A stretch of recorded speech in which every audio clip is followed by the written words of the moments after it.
Hello friends, नमस्कार। आप सभी को नमस्कार, सभी का वेलकम इस क्लास में। You all are welcome to this class.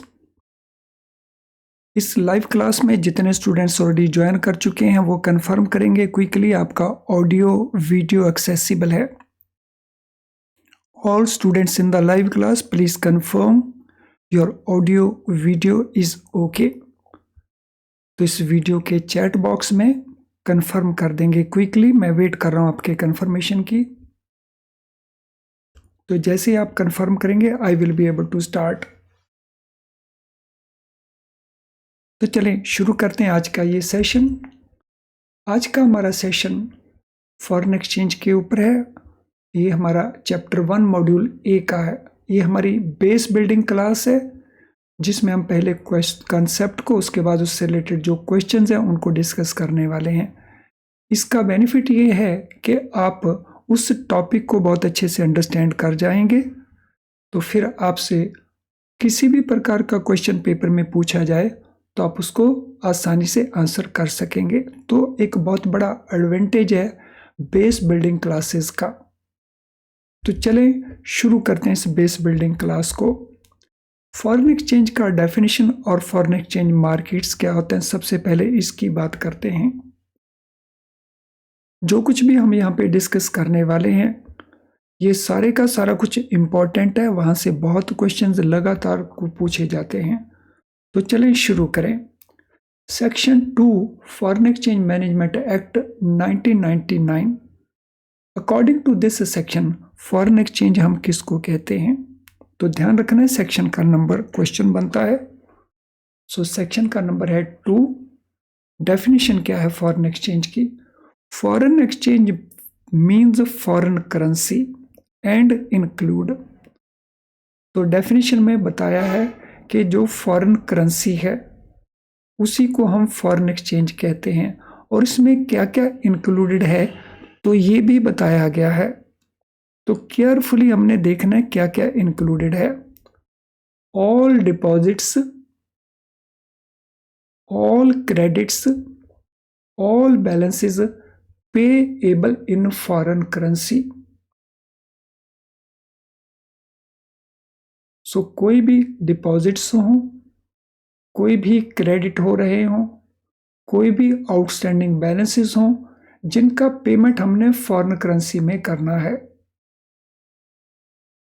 और ये फॉरेन करेंसी कुछ भी हो सकती है। मेन करेंसी जैसे हमें पता है यूएस डॉलर्स हैं, इसके अलावा यूरो हो सकते हैं, इसके अलावा Canadian dollar, Australian dollar,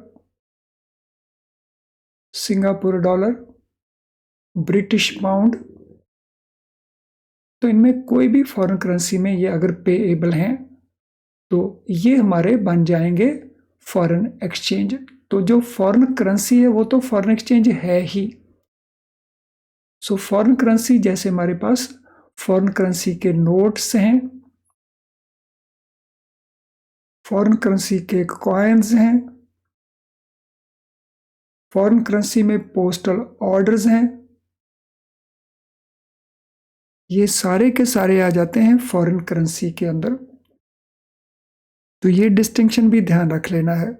notes, coins, postal orders ये फॉरेन करेंसी भी हैं, इसीलिए फॉरेन करेंसी होने के कारण ये फॉरेन एक्सचेंज भी हैं। लेकिन foreign exchange it is more than foreign currency, क्योंकि फॉरेन एक्सचेंज में फॉरेन करेंसी के डिपॉजिट्स, फॉरेन करेंसी में क्रेडिट, फॉरेन करेंसी के अवेलेबल बैलेंसेस जो पेएबल फॉरेन करेंसी में वो इंक्लूड हो जाएंगे। इसके अलावा एनी ड्राफ्ट्स,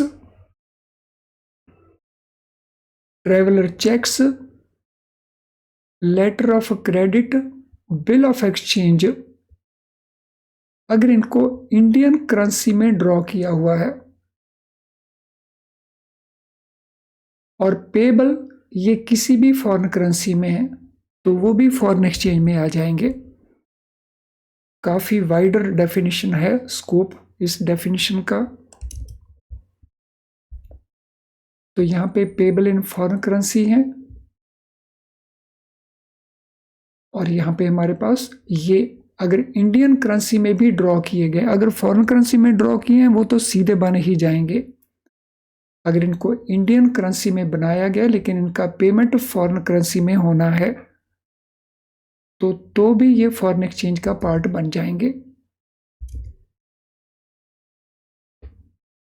तो यहीं इसी के अंदर कई क्वेश्चंस बन जाते हैं।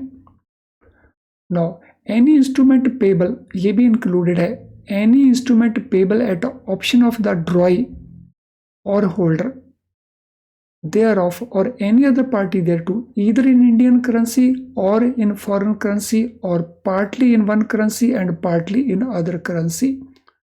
इसके अलावा कोई भी और इंस्ट्रूमेंट अगर पेएबल है इंडियन करेंसी में लेकिन वो बना है ओवरसीज और वो पेएबल है फॉरेन करेंसी में या पार्टली वो एक करेंसी में पार्टली दूसरी करेंसी में है तो भी हम उसको फॉरेन एक्सचेंज में इंक्लूड कर लेंगे।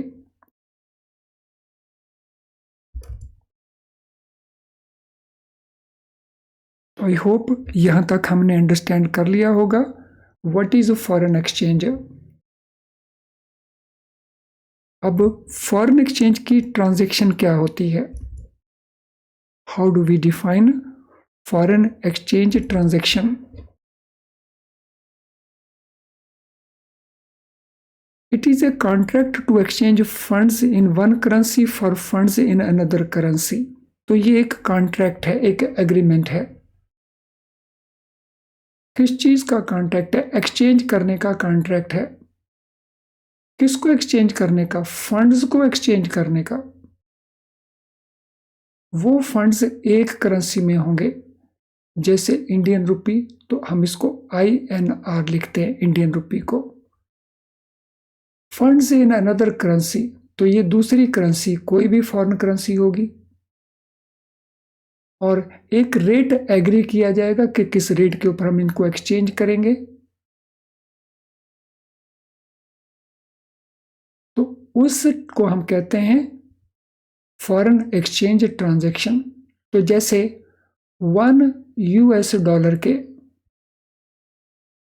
अगर एग्री किया जाए कि 83 रुपीज 10 पैसा पे किए जाएंगे तो ये एक फॉरेन एक्सचेंज ट्रांजैक्शन है। So this is a foreign exchange transaction. तो अगर क्वेश्चन पूछा जाए कि फॉरेन एक्सचेंज ट्रांजैक्शन क्या है तो आंसर हमारा वही बन जाएगा कि ये एक कॉन्ट्रैक्ट है जिसमें एक्सचेंज की जाती है one currency with another currency और एक एग्रीड रेट के ऊपर या जो भी अरेंजमेंट किया है उसके बेसिस के ऊपर। नो एक्सचेंज रेट हम किसको कहते हैं? What is exchange rate?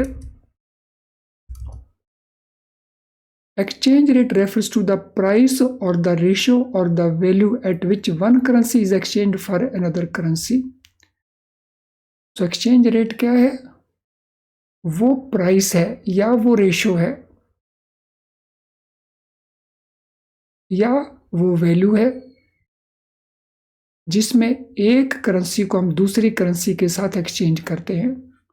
तो जब हम इसको ओवरऑल देखते हैं तो ये एक फॉरेन एक्सचेंज ट्रांजैक्शन है और जब हम इसमें ये पार्ट को देखते हैं कि $1 के दिए जाएंगे 83.10 या $1 के लिए जाएंगे 83.10 तो ये बन जाता है exchange rate. So foreign exchange transaction में बेसिकली सेल परचेज और एक्सचेंज रेट में बेसिकली द प्राइस और द रेशियो और द वैल्यू जो एक करेंसी लेने के लिए दूसरी करेंसी में दी जाएगी।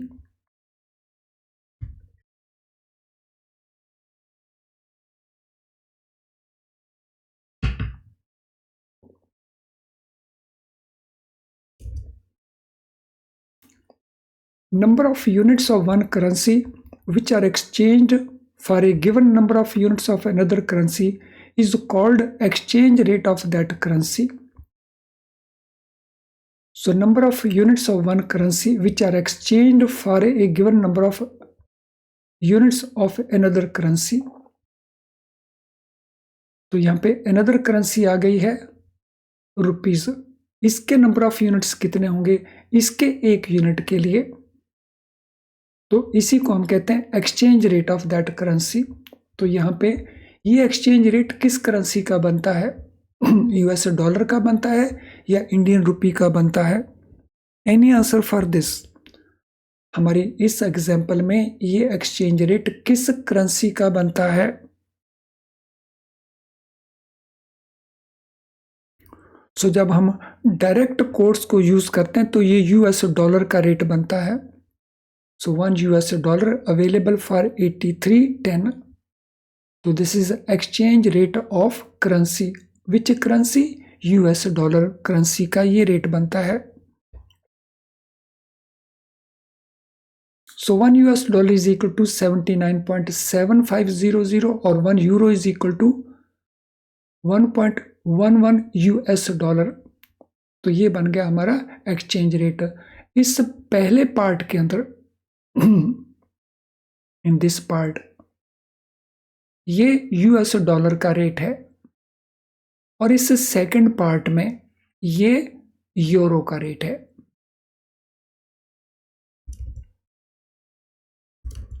तो ये foreign exchange transaction, exchange rate और किस करेंसी के रेट माना जाएगा, तो ये फंडास हमारे इसमें क्लियर होते हैं। जो एक्सचेंज रेट है ये लगातार चेंज होने वाला रेट है, हम इसीलिए इसको कहते हैं डायनामिक रेट है ये। सो जो फॉरेन करेंसी के रेट्स हैं, पर्टिकुलरली अगर हम यूएस डॉलर की बात करते हैं तो ये हाईली डायनामिक रेट है। सो डायनामिक मीन्स ये पल पल बदलता है, it changes very quickly. It varies from day to day, minute to minute, second to second, depending upon variety of factors. So in rates में जो चेंज आती है वो कोई ईयर टू ईयर या मंथ टू मंथ नहीं है, ये चेंज डे टू डे है, मिनट टू मिनट है, सेकंड टू सेकंड है और ये डिपेंड करती है डिफरेंट फैक्टर्स के ऊपर। एक फैक्टर उसके लिए नहीं है, एक से ज्यादा फैक्टर्स हैं, लेकिन ये हाईली डायनामिक है, ये ध्यान रखना है। तो it is highly dynamic. Foreign exchange के रेट्स जो है हाईली डायनामिक है। नो अब हम बात करेंगे फॉरेन एक्सचेंज मार्केट्स की। So what are features of foreign exchange markets. अभी तक हम बात कर रहे थे फॉरेन एक्सचेंज की, अब हम बात करेंगे फॉरेन एक्सचेंज मार्केट्स की। Foreign exchange markets, it comprises a number of market participants. Foreign exchange markets में पार्टिसिपेट करने वाला कोई एक पर्सन नहीं है या एक कैटेगरी का पर्सन नहीं है। So there are different category of persons जो फॉरेन एक्सचेंज मार्केट्स में पार्टिसिपेट करते हैं। कौन कौन है जो मेनली पार्टिसिपेट करते हैं, तो एक है इसके अंदर पार्टिसिपेट करने वाले सेंट्रल बैंक्स। जैसे इंडिया में हमारा सेंट्रल बैंक है रिजर्व बैंक ऑफ इंडिया, इसी प्रकार से डिफरेंट कंट्रीज के सेंट्रल बैंक्स हैं। सो सेंट्रल बैंक किस पर्पस के लिए पार्टिसिपेट करते हैं। सो central bank manage there foreign exchange reserves and use foreign currency markets to reduce volatility and thereby smoothen out value of their home currency. तो जो central bank हैं वो किस पर्पस के लिए, किसी भी कंट्री के जो फॉरेन एक्सचेंज रिजर्व्स हैं, जैसे इंडिया में फॉरेन एक्सचेंज रिजर्व्स हैं, इनको मैनेज करने की रिस्पॉन्सिबिलिटी रिजर्व बैंक के पास है। सो जितना भी फॉरेन एक्सचेंज सरप्लस बचता है वो किसके पास रहता है, रिजर्व बैंक ऑफ इंडिया के पास। और reserve Bank of India foreign exchange को किस पर्पस के लिए यूज करता है, फॉरेन करेंसी को किस पर्पस के लिए यूज करता है, जो वॉलेटिलिटी होती है फॉरेन एक्सचेंज मार्केट के अंदर, क्योंकि ये रेट डायनामिकली चेंज होते हैं तो कई बार इसमें वॉलेटिलिटी होती है, यानी वाइडर फ्लक्चुएशन होती है रेट के अंदर। ये वाइडर फ्लक्चुएशन ना हो, फ्लक्चुएशन थोड़ी हो, तो उसको मेंटेन करने के लिए reserve Bank of India operations conduct करता है ताकि वॉलेटिलिटी जो है वो कम हो, because volatility is very risky. और जब वॉलेटिलिटी कम होगी तो हमारी करेंसी का जो वैल्यू है, होम करेंसी का जो वैल्यू है, वो रिलेटिवली स्टेबल रहेगा। तो होम करेंसी वैल्यू को स्टेबल करने के लिए, उसको स्मूदन आउट करने के लिए reserve Bank of India foreign currency को यूज करता है वॉलेटिलिटी को रिड्यूस करने के लिए। यानी दो मेन काम हो गए, एक जो अवेलेबल फॉरेन एक्सचेंज रिजर्व्स हैं उनको मैनेज करना, सेकेंडली फॉरेन करेंसी के मार्केट्स में वॉलेटिलिटी को कम रख करके जो होम करेंसी है उसकी वैल्यू को स्टेबल रखना। तो ये है रिजर्व बैंक ऑफ इंडिया या सेंट्रल बैंक्स। अब और पार्टिसिपेंट कौन है?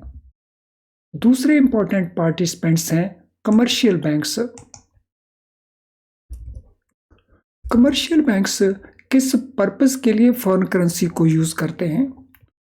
सो they offer exchange of currency, वो करेंसी एक्सचेंज ऑफर करते हैं।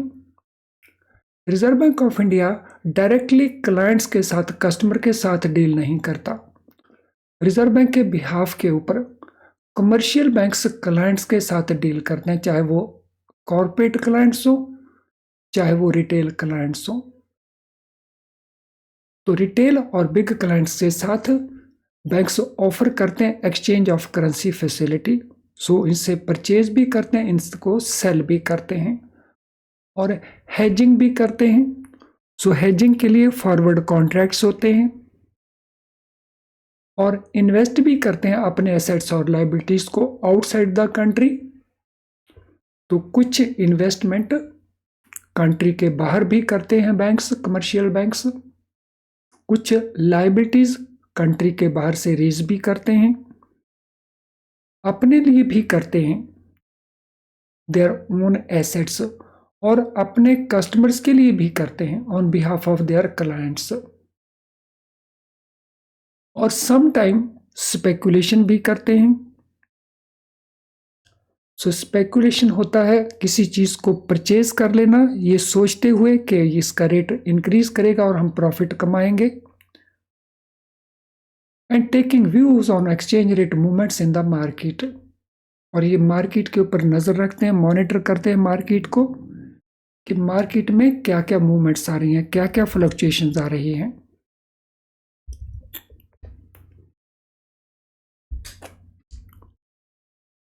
सो ये सेकंड इंपॉर्टेंट पार्टिसिपेंट हो गए। और मार्केट पार्टिसिपेंट कौन है? इन्वेस्टमेंट फंड्स हैं और इन्वेस्टमेंट बैंक्स हैं। ये अनदर इंपॉर्टेंट पार्टिसिपेंट आ गए। ये क्या काम करते हैं? They move funds from one country to another country. ये एक कंट्री से दूसरे कंट्री में फंड्स को मूव करते हैं। फॉर एग्जाम्पल यूएस से डॉलर्स चलेंगे, इन्वेस्ट हो जाएंगे इंडिया के अंदर, फिर इंडिया का इन्वेस्टमेंट सेल हो जाएगा, वो मूव कर जाएंगे चाइना के अंदर। और इन बिटवीन ये भी पॉसिबल है ये इन्वेस्टमेंट चाइना में जाने के बजाय ये वापस यूएसए में चली जाए, चाइना में जो इन्वेस्ट किया वो वापस यूएसए में चला जाए या किसी और कंट्री में चला जाए। तो ये लोग ये काम करते हैं। So they move funds from one country to another country using exchange markets. तो जो एक्सचेंज मार्केट्स हैं, फॉरेन एक्सचेंज मार्केट हैं, उनको ये यूज करते हैं एज ए व्हीकल, इन्वेस्टमेंट के लिए भी और हेजिंग के लिए भी। सो हेजिंग होता है अपने रिस्क को कवर करना, और इसमें डिफरेंट कंट्रीज होते हैं, डिफरेंट करेंसीज होते हैं। तो आई होप ये भी हमने ठीक से अंडरस्टैंड कर लिया कि इन्वेस्टमेंट फंड्स या investment banks foreign exchange market में कैसे पार्टिसिपेट करते हैं। देन हमारे पास हैं foreign exchange brokers. So foreign exchange brokers ये इंटरमीडियरी का काम करते हैं, मिडल मैन का काम करते हैं between other participants.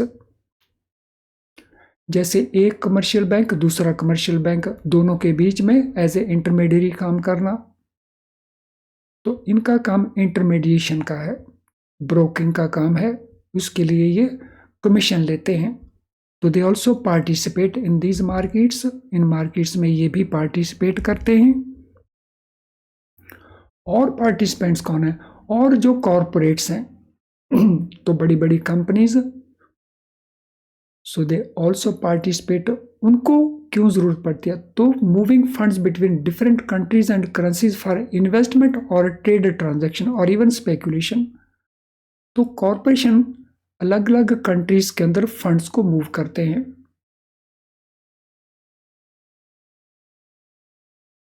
So different countries हैं, डिफरेंट करेंसीज हैं, तो ये इन्वेस्ट भी करते हैं दूसरे कंट्रीज के अंदर और ट्रेड ट्रांजैक्शंस भी इनकी होती हैं, एक्सपोर्ट होते हैं, इंपोर्ट होते हैं। तो ट्रेड ट्रांजैक्शन में आ गए हमारे exports as well as imports. और इवन स्पेकुलेशन भी करते हैं ये फॉरेन करेंसी मार्केट्स में प्रॉफिट कमाने के लिए। तो इस प्रकार से कॉर्पोरेट्स मार्केट पार्टिसिपेंट है। इन एडिशन इंडिविजुअल्स जो हैं वो भी पार्टिसिपेट करते हैं। सो ऑर्डिनरी इंडिविजुअल्स भी और हाई नेटवर्थ इंडिविजुअल्स भी। तो हाई नेटवर्थ इंडिविजुअल इन्वेस्टमेंट्स करते हैं, ट्रेड करते हैं। जो ऑर्डिनरी इंडिविजुअल है वो पर्सनल लेवल के ऊपर यूज करते हैं फॉरेन एक्सचेंज को, ट्रैवल करने के लिए, टूरिज्म पर्पज के लिए। तो ये सीधे क्वेश्चंस हमारे बनते हैं। पहला तो यही क्वेश्चन बनता है कि कौन कौन पार्टिसिपेट करते हैं। इसके अलावा फिर ये क्वेश्चन भी बनते हैं हर केस में कि सेंट्रल बैंक किस पर्पस के लिए करता है, कमर्शियल बैंक किस पर्पस के लिए करता है, कॉरपोरेशन किस पर्पस के लिए करते हैं, इंडिविजुअल किस पर्पस के लिए करते हैं। तो ये सारे के सारे क्वेश्चंस बनते हैं। यानी इस एक स्लाइड के ऊपर आपको 5 से लेके 6 क्वेश्चंस बन जाते हैं।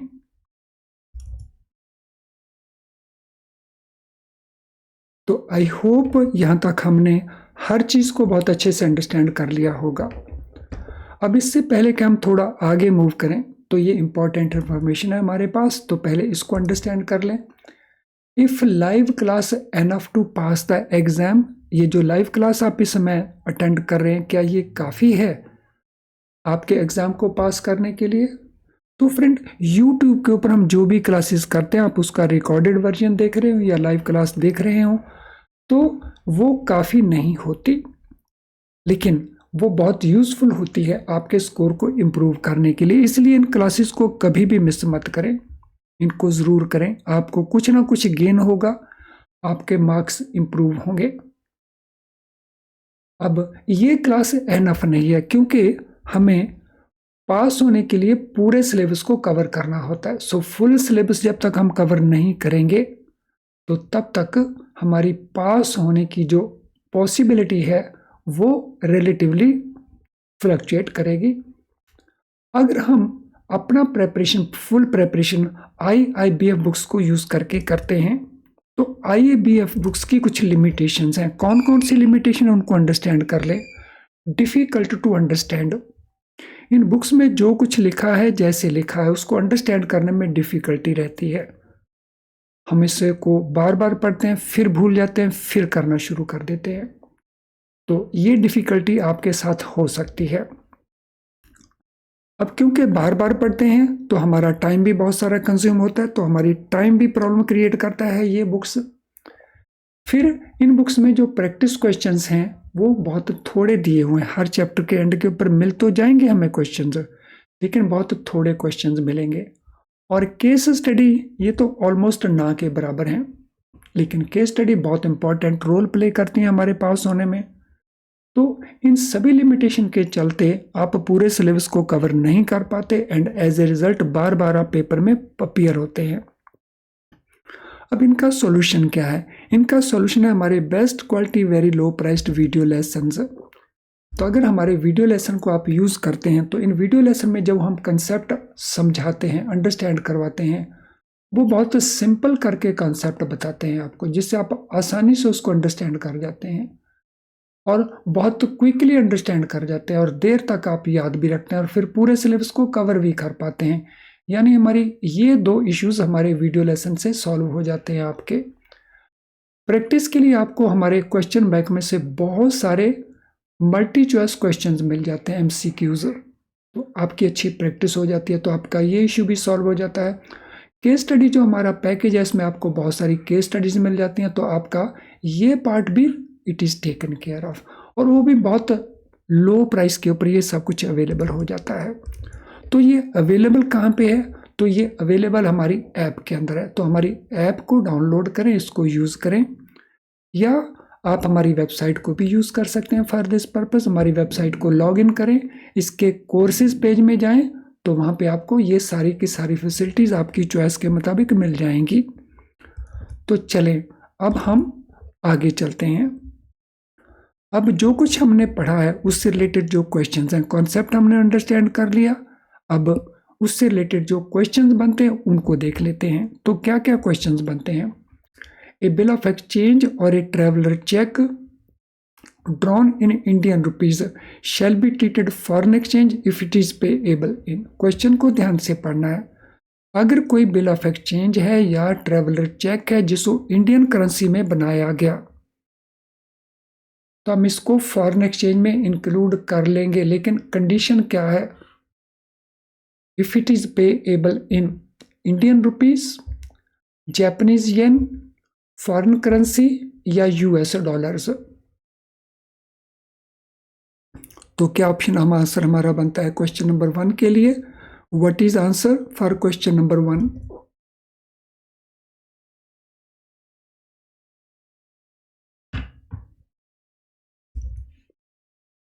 सो कौन सा आंसर बनेगा क्वेश्चन नंबर 1 के लिए? इंडियन रुपी में पेबल है तो नहीं बनेगा, क्योंकि इंडियन रुपी में ही ड्रॉन है, इंडियन रुपी में पेबल है, नहीं बनेगा। जापानीज येन में अगर है वो पेबल बन जाएगा, किसी भी और करेंसी में पेबल है बन जाएगा, यूएस डॉलर में पेबल है बन जाएगा। अगर हम मोस्ट सूटेबल, क्योंकि फॉरेन करेंसी में जापानीज येन भी आ जाता है, यूएस डॉलर भी आ जाता है, तो अगर हम देखते हैं मोस्ट अप्रोप्रिएट आंसर तो फॉरेन करेंसी बन जाएगा। लेकिन अगर हम ब्रॉडली देखते हैं तो फिर हमारा आंसर बन जाएगा बी, सी एंड डी। तो जैसा वहाँ पे वर्डिंग दिया हो, जैसा वहाँ पे ऑप्शन दिए हो, उसके मुताबिक हम क्वेश्चन को मार्क कर देंगे, लेकिन फंडाज हमें अंडरस्टैंड आते हों। चलिए क्वेश्चन नंबर 2 के ऊपर चलते हैं। Cheque drawn in Indian currency in UK payable in New Delhi shall be treated as. एक चेक बना है यूके के अंदर और वो भी इंडियन करेंसी के अंदर, और वो पेबल है न्यू दिल्ली के अंदर, तो इसको हम क्या ट्रीट करेंगे? ग्लोबल करेंसी ट्रीट करेंगे, फॉरेन एक्सचेंज ट्रीट करेंगे, डोमेस्टिक करेंसी ट्रीट करेंगे, या इंटरनेशनल करेंसी ट्रीट करेंगे? सो इसको क्या ट्रीट किया जाएगा?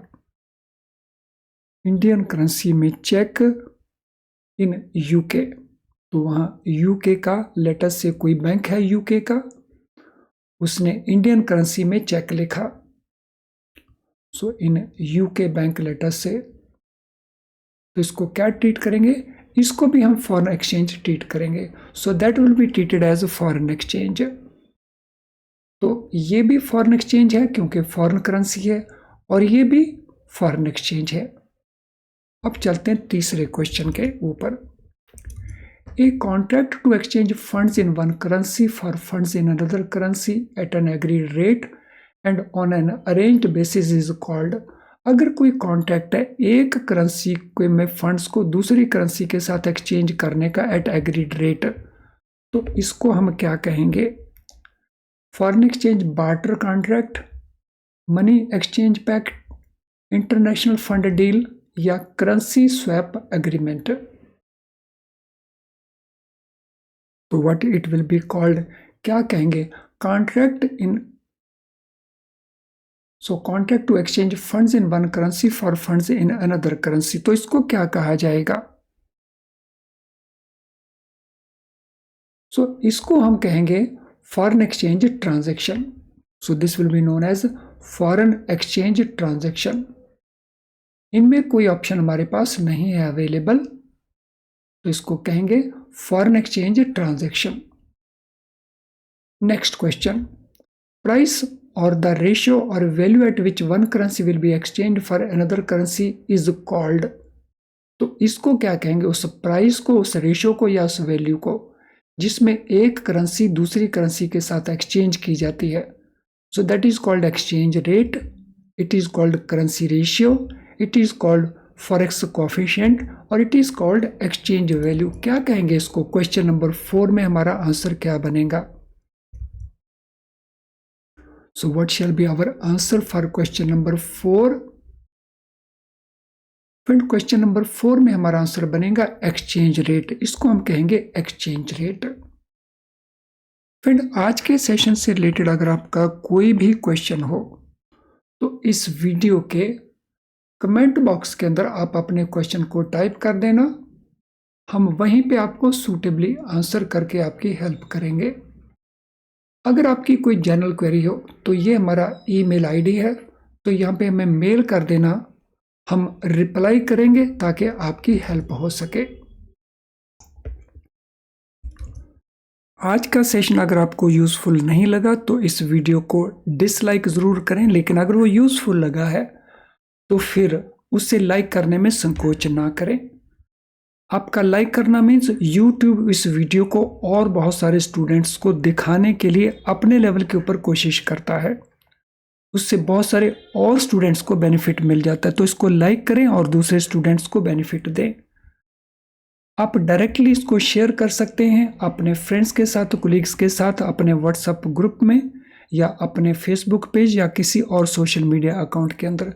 चैनल अगर आपने अभी तक सब्सक्राइब नहीं किया है तो चैनल को ज़रूर सब्सक्राइब कर लें ताकि हमारी कोई भी नोटिफिकेशन आपको मिस ना हो करनी पड़े।